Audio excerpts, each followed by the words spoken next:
From the moment we're young, we're conditioned to believe that being nice is the key to connection. We're taught that if we accommodate, if we agree, if we always put others first, we'll be liked. And being liked feels like the goal, right? After all, if people like us, they'll want to be around us. They'll choose us. They'll desire us. But here's the hard truth. Liking and desiring are two completely different things. Liking is about comfort. It's about being safe, predictable, and easy to be around. Desire is about magnetism. It's about pulling people toward you without effort. It's about presence. And presence is never built on seeking approval. When you constantly seek approval, you're operating from a place of need. And neediness repels. You're giving off a signal that says, I need you to validate me. I need you to tell me I'm good enough. I need you to approve of my choices, my words, my actions. And the moment you need someone's validation, you hand over your power. You shift the dynamic. You become reactive instead of proactive. Think about it. Have you ever been around someone who is just too nice? They agree with everything. They avoid conflict. They never push back. At first, it might seem pleasant, but over time, it becomes draining. You don't feel drawn to them. You feel like you're carrying the weight of every decision. It feels suffocating. Why? Because approval-seeking behavior isn't confidence. It's insecurity disguised as kindness. Now, let's flip the script. Think about someone who walks into a room and just owns it. They don't desperately scan for reactions. They don't over-explain themselves. They don't say sorry when there's nothing to apologize for. They don't try to mold themselves into what they think others want. They just are. And because of that, people naturally gravitate toward them. That is commanding respect. Commanding respect doesn't mean being rude, arrogant, or dismissive. It means standing firm in your beliefs, speaking with conviction, and setting clear boundaries. It means knowing your worth so deeply that you don't need someone else to confirm it for you. When you do that, people start to see you differently. They don't just notice you, they feel your energy. They recognize that you're not waiting for permission to be who you are. Now, let's talk about boundaries. Because if you're in the habit of seeking approval, chances are you struggle with boundaries. You say yes when you want to say no. You overextend yourself. You tolerate behaviors that make you uncomfortable because you don't want to upset anyone. You convince yourself that being easygoing is the way to keep people close, but what actually happens? Resentment builds. You feel drained, and worst of all, people start to take you for granted. Not because they're bad, but because you've trained them to. Setting boundaries doesn't push people away. It does the opposite. It makes people respect and value you more. When you say, this is what I accept, and this is what I don't, you create a clear structure, and structure creates attraction. People don't desire what's freely given. They desire what they have to earn. And when you start treating yourself as someone whose time, energy, and attention must be earned, others will start treating you the same way.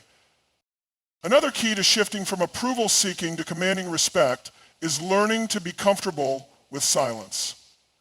Approval seekers fill every gap. They rush to smooth over awkward moments. They talk too much, over-explain, and over-justify. Why? Because silence feels like rejection, but in reality, silence is power. Silence makes people lean in. It makes them wonder what you're thinking, what you're feeling, what your next move is. When you can sit in silence without feeling the need to prove yourself, you exude confidence. Let's go deeper. Why do so many people struggle with approval seeking? Because at some level, they're afraid of rejection. They believe that if they say the wrong thing, if they assert themselves too much, if they take up too much space, they'll be abandoned. But here's what they don't realize. The fear of rejection actually creates the very thing they're afraid of. When you seek approval, you become less attractive, less intriguing, less respected. The energy you put out is the energy you receive. If you project insecurity, that's what you'll get back. If you project certainty, people will respond with respect and attraction. So how do you break out of the approval-seeking trap? First, start catching yourself in the moment. Pay attention to when you say things just to get a reaction. Notice when you hold back your real opinions to avoid conflict. Recognize when you're saying yes out of fear instead of choice. Awareness is the first step. Next, start small. If you always say, I don't care, whatever you want, start voicing your actual preferences. If you find yourself apologizing unnecessarily, stop. If you tend to over-explain, say what you mean once and let it stand. The more you practice, the more natural it becomes. And finally, shift your mindset. Instead of thinking, I hope they like me, start thinking, do I like them? Instead of wondering, am I good enough, ask, are they good enough for me? When you operate from a place of self-worth, instead of seeking external validation, everything changes. You go from being an option to being a priority. You go from hoping someone desires you to knowing they will. And that's the shift. Stop seeking approval, start commanding respect. Everything in life, every relationship, every interaction, every opportunity is dictated by the standards you set for yourself. The way people treat you, the way they respond to you, and the way they show up in your life is a direct reflection of what you allow. If you don't set the tone, someone else will. And when you give away that power, you become a passenger in your own life rather than the driver. Most people don't even realize they're doing this. They think they're just being flexible, going with the flow, keeping the peace. But what they're actually doing is adapting to the expectations of others instead of enforcing their own. They're letting someone else dictate the pace, the rules, and the dynamic. And in doing so, they're telling the world, my standards don't matter, you decide for me. But here's the reality. Nobody respects a person who has no standards. Nobody is drawn to someone who has no backbone. Think about the people who hold the most influence in any situation. They aren't the ones who try to fit in or make everyone happy. They're the ones who say, this is how I operate, this is what I accept, this is what I expect. And because they have clarity, people follow. The truth is, people don't want to lead you. They don't want to have to guess what you stand for. They don't want to be the ones setting the boundaries of your life. They want to feel your certainty. They want to meet your expectations. But they can only do that if you make them clear. Now let's talk about why so many people struggle with setting standards. It's not that they don't have preferences or needs. It's that they're afraid to lose people. They think that if they demand too much, people will leave. If they say no, they'll be rejected. If they assert their worth, they'll be seen as difficult. But the fear of loss leads to exactly what they're trying to avoid, being undervalued.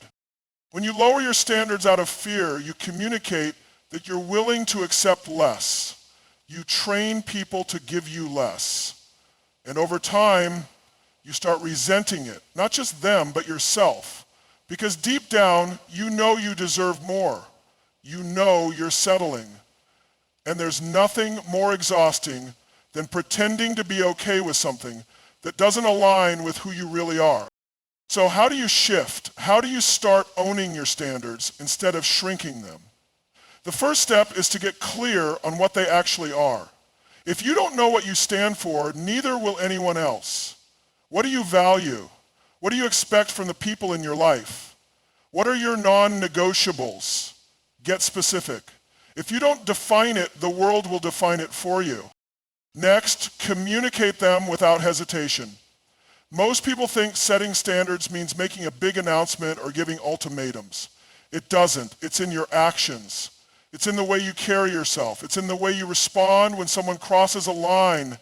Do you let it slide or do you hold firm? Do you explain away your discomfort or do you make it clear that something isn't acceptable? This applies in every area of life. In relationships, if someone is inconsistent, do you tolerate it or do you step back and make it clear that inconsistency isn't something you entertain?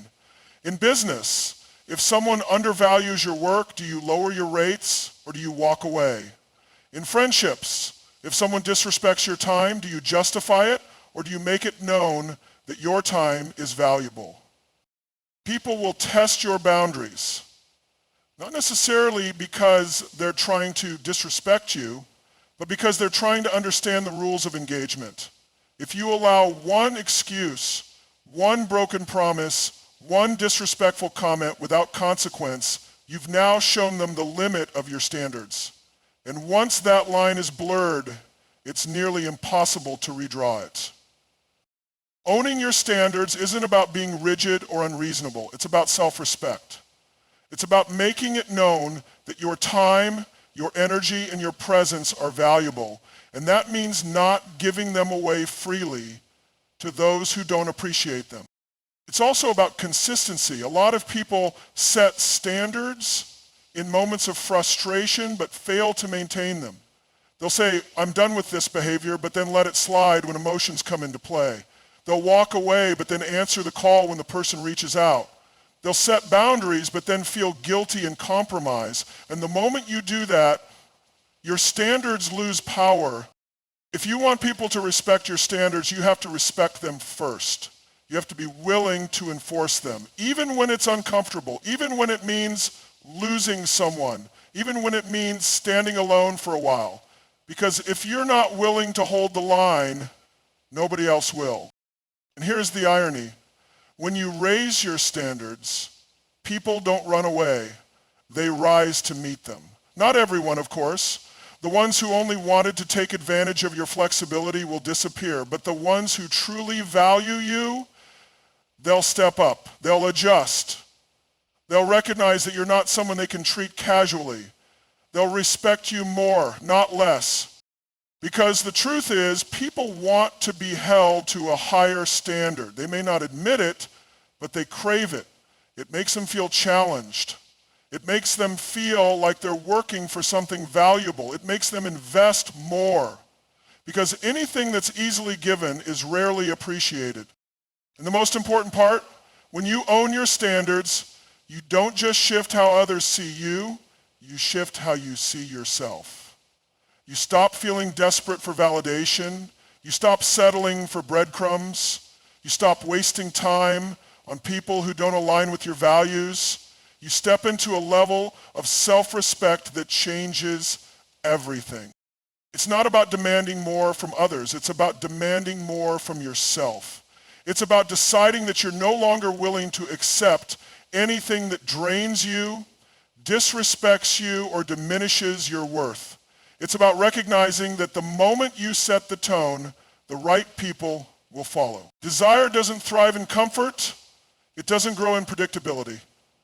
It doesn't ignite when everything is easy and effortless. If you want to be truly wanted, you need to understand one fundamental truth. Challenge creates attraction. It creates excitement, intrigue, and anticipation. It makes people invest, engage, and chase. Without it, everything becomes stale. Think about anything that excites you. A game isn't fun if it's too easy. A movie isn't gripping if you know exactly what's going to happen. A goal isn't fulfilling if there's no effort required to reach it.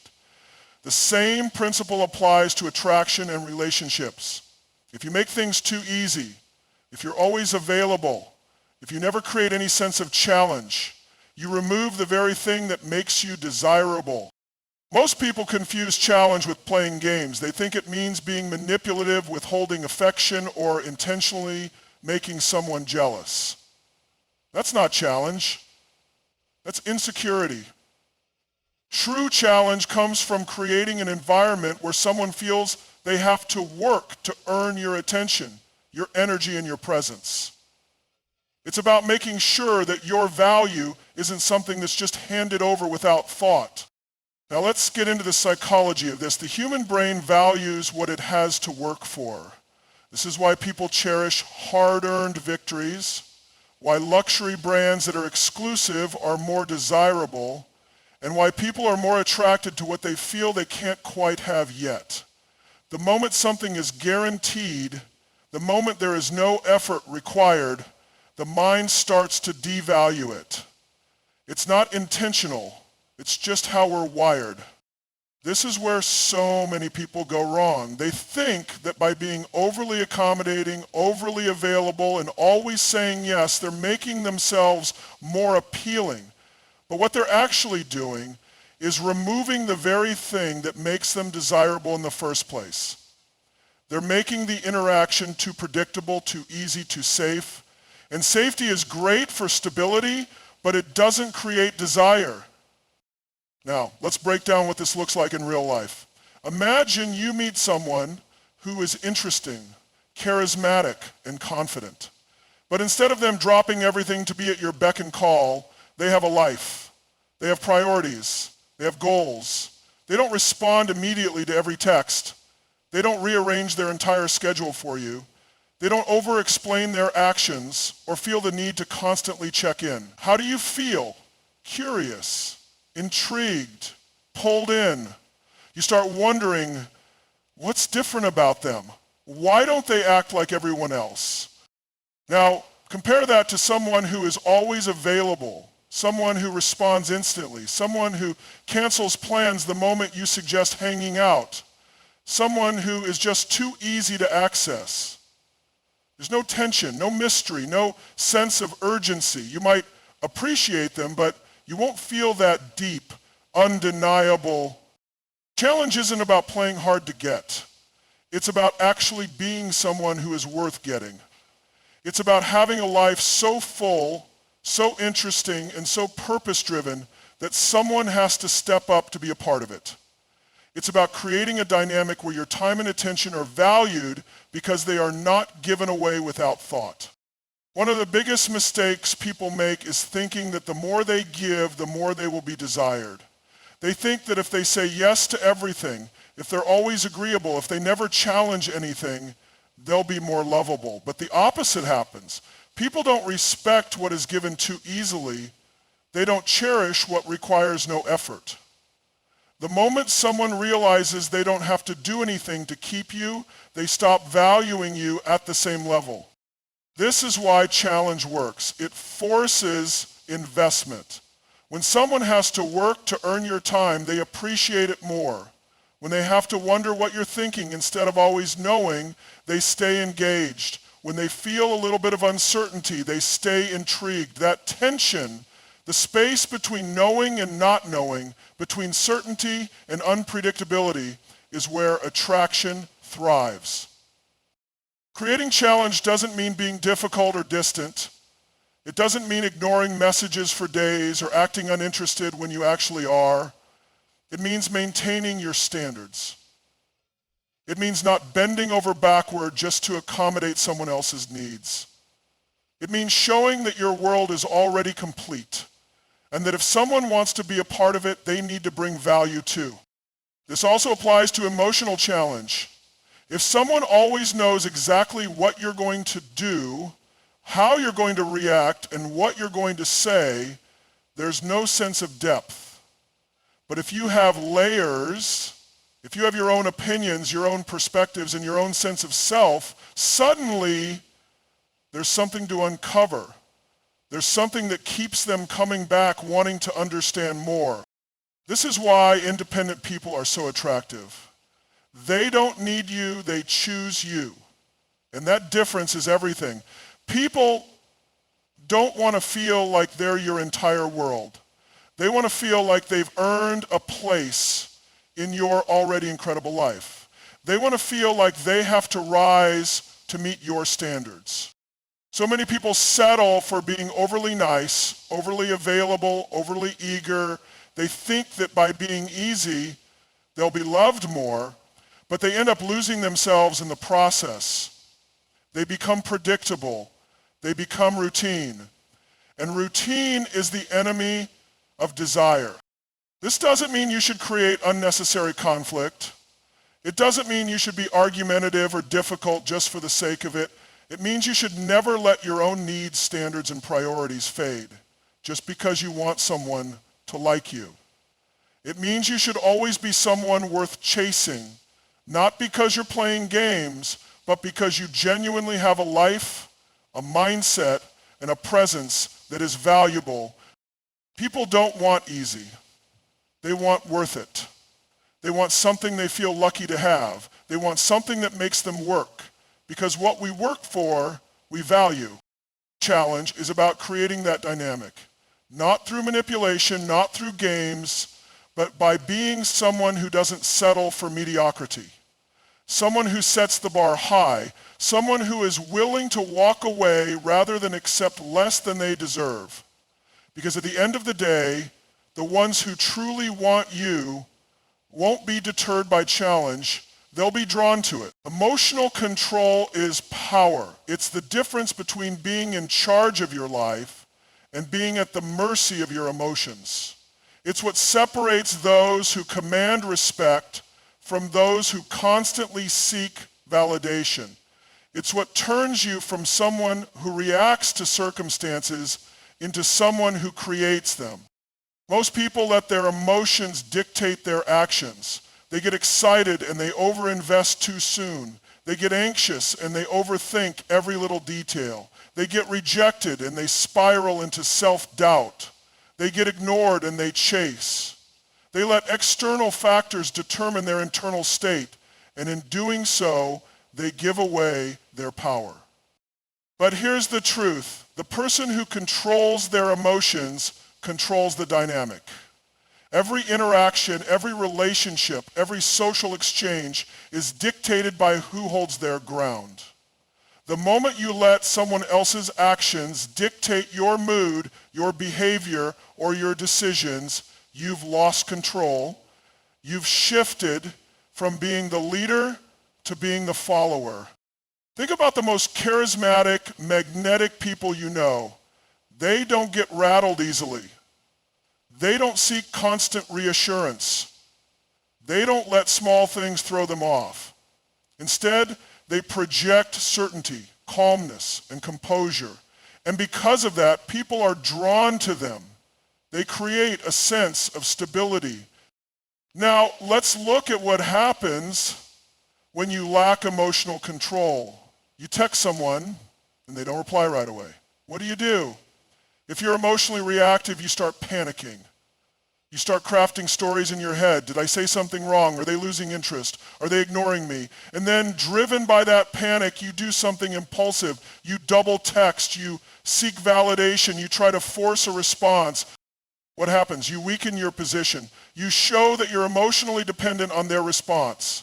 And that dependence makes you less desirable, not more, because desire isn't built on neediness.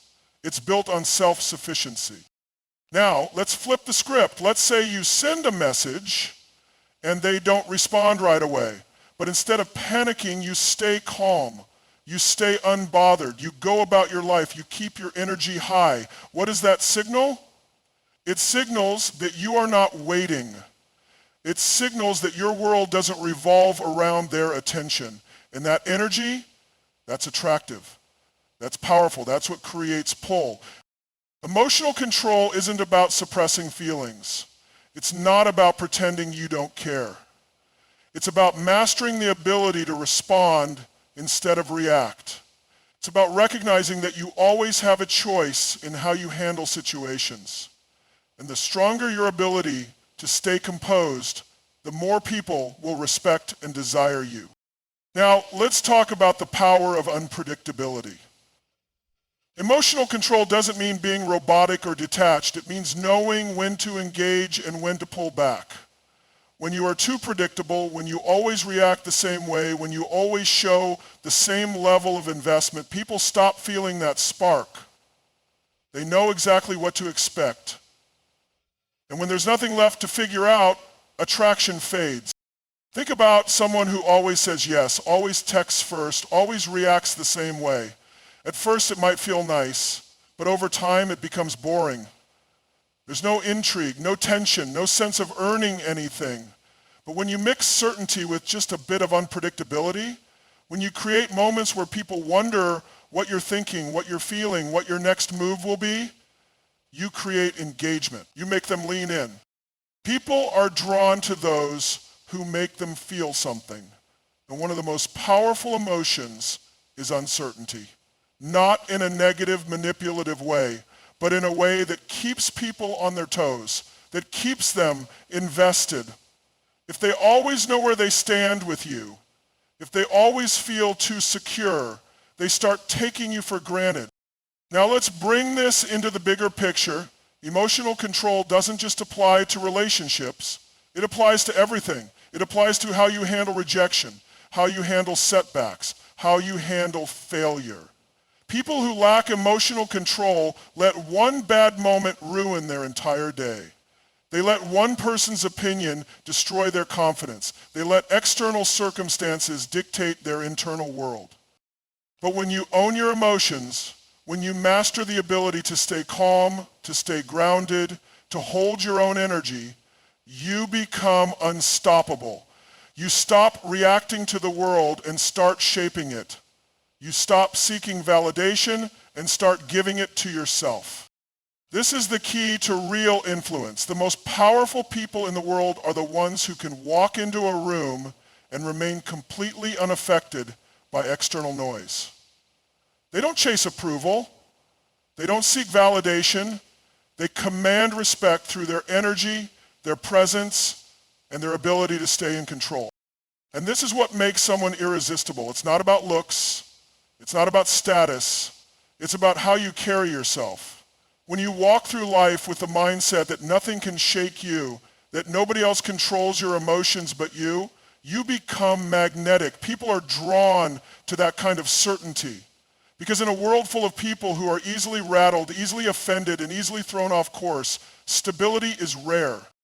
Emotional control is what allows you to navigate life without desperation.